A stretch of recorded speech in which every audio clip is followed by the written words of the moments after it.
ASC academy एक ASC talent Hunt exam लेके आ रहा है, जिसमें 10th क्लास के बच्चों के लिए 11 साइकिल प्राइजेस रखे गए हैं और 8th-9th क्लास के बच्चों के लिए साइकिल और कैश प्राइज रखा गया है। स्कैन करके रजिस्टर करें।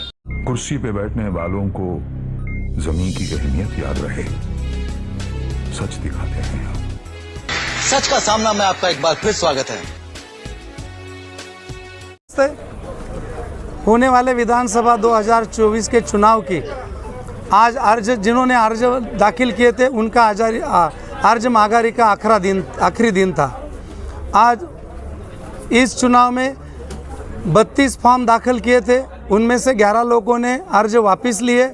अभी 16 उम्मीदवार चुनाव में खड़े हैं। उसमें से अपना 12 बलूचदार 18 पकड़ जाति का सभी जाति धर्मों का मेरा उम्मीदवारी अर्ज दाखिल है। मालेगांव की जनता यही हमारा पक्ष, मालेगांव की जनता यही हमारा नेता है। ऐसी अपक्ष उम्मीदवारी, आज़ाद उम्मीदवारी से लेके हम चुनाव के रिंगन में दाखिल हो गए। इस चुनाव में हमको रिक्शा निशानी मिली है, बहुत ही बड़ी खुशी की बात है। मालेगांव मध्य में भी रिक्शा निशानी मिली आसिफ साहब को, और हमको भी हमारे सभी नेताओं के आशीर्वाद से मुझे भी अपक्ष में रिक्शा निशानी मिला है। इसीलिए मुझे बहुत खुशी है। खुशी इस बात की है कि रिक्शा मेरे गरीब दोस्तों की यानी से रोजी रोटी का साधन है।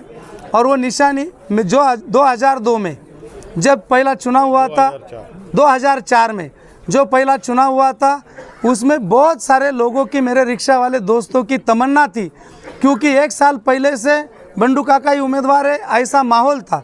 क्योंकि आज जो उम्मीदवार है सामने, उस उम्मीदवार ने 2 वर्ष पहले ही जाहिर शपथ ली थी कि दत्त मंदिर में और वडेल में ऐसे जाहिर जगह पे कि मैं कभी चुनाव लड़ूंगा नहीं, मैं हमेशा सेवा भाव करूंगा और सेवा भाव से ही मेरा काम चलेगा, मेरी ज़िंदगी में कभी चुनाव लड़ूंगा नहीं।